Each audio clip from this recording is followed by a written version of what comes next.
Okay, welcome everybody to my presentation. My name is Mohamed Yacoub, and I'm a PhD candidate at the Indiana University of Pennsylvania. This is the 9th International Conference on Writing Analytics. My presentation is about the challenges of collecting data from international participants. The story of this conference presentation comes from my own experience when I was doing my PhD dissertation. And I collected data from international participants and from American participants. And I found a group of challenges that I wanted to share with my colleague in academia so that they become aware of what kinds of challenges that they might face when they interview or survey international participants. To begin with, I don't mean to generalize. What I'm going to say now is not necessarily is not necessarily the case with every international participant.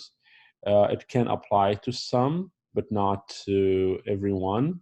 So I'm not generalizing at all here. That's number one. Number two, I'm also talking more about international participants from the Middle East. I have not done a lot of research on international participants that come from different regions, but basically I'm just talking about international participants from the region of the Middle East. One of the first challenges that I met, and I'm pretty sure that a lot of researchers can face as well, is the language challenges. And under language challenges, I had two categories. I have the linguistic category, and then I have the meta-linguistic category. For the linguistic category, not all international students are linguistically competent.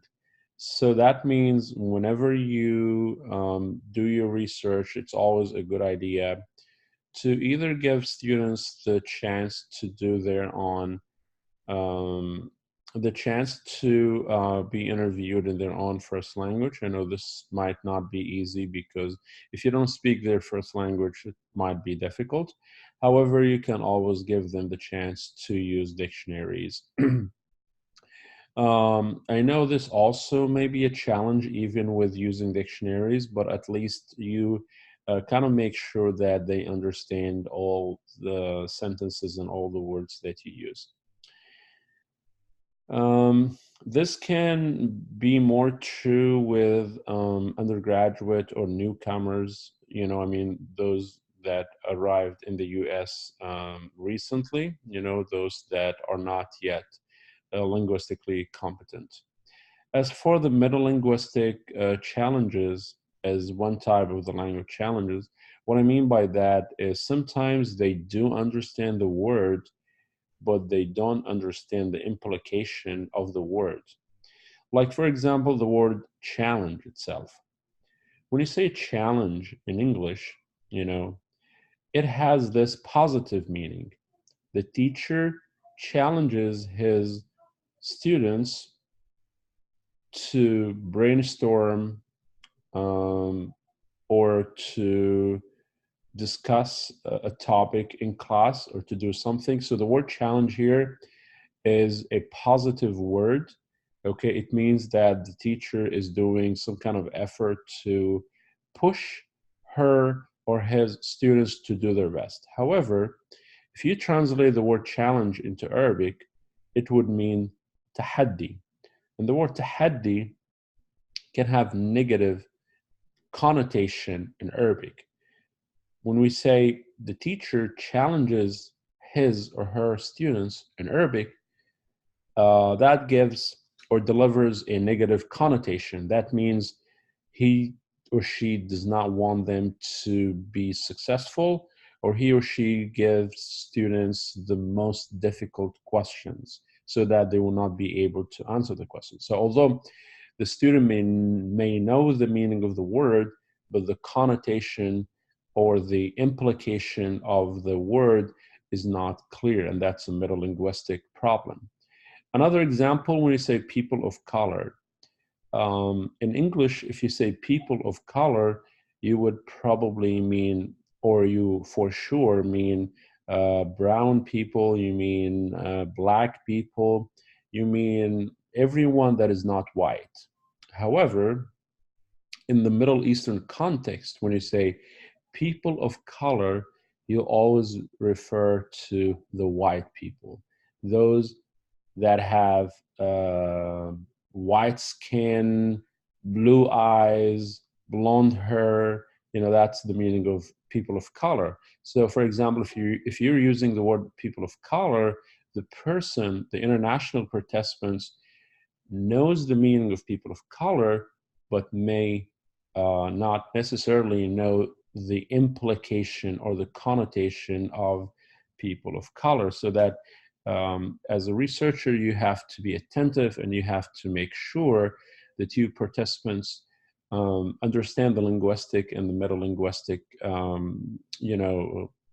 or have understanding of the linguistic and meta-linguistics connotation, implication, and meanings of what you're using. The other challenge I'm talking about today is trying to look good in the researcher's eye. A lot of international students take the interview or the survey as a self-assessment or a self-evaluation. So when you ask them questions, they probably will try to look good in your eyes. I know this can also be true about non-international participants as well, but this can be more vivid or clearer with international participants, is that they try to look good in the researcher's eye. You can know this by there are some keys, some cues that you can understand through these cues that the participants is being or trying to look good.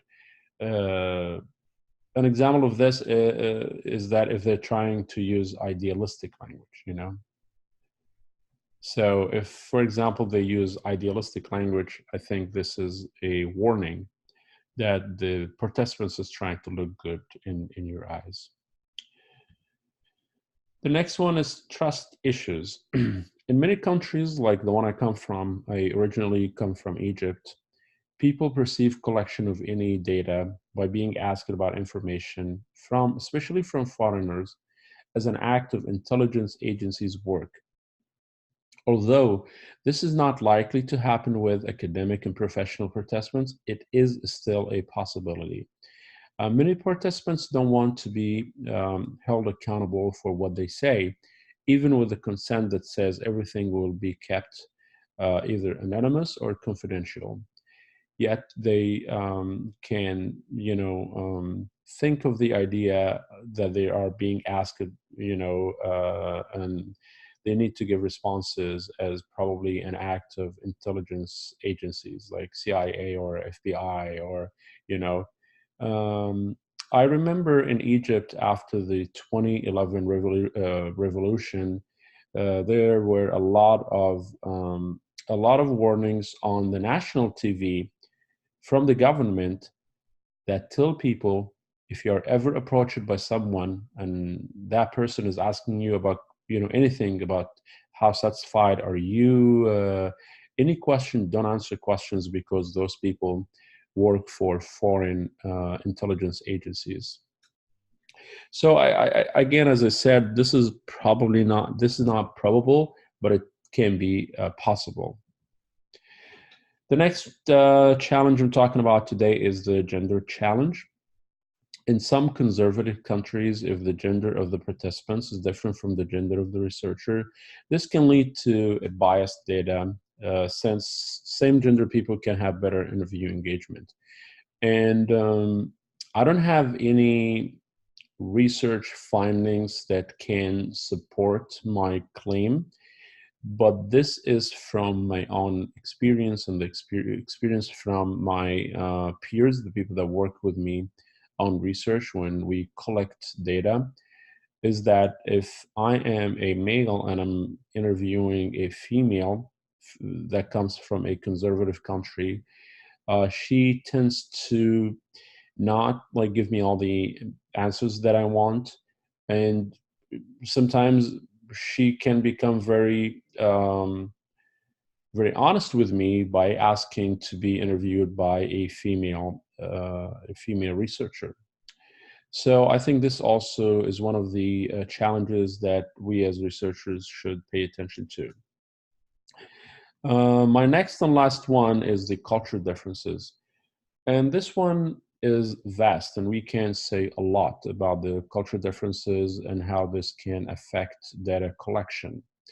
So collecting data from participants that come from a different culture background can be challenging in more than one way. For example, I'm just giving here two examples.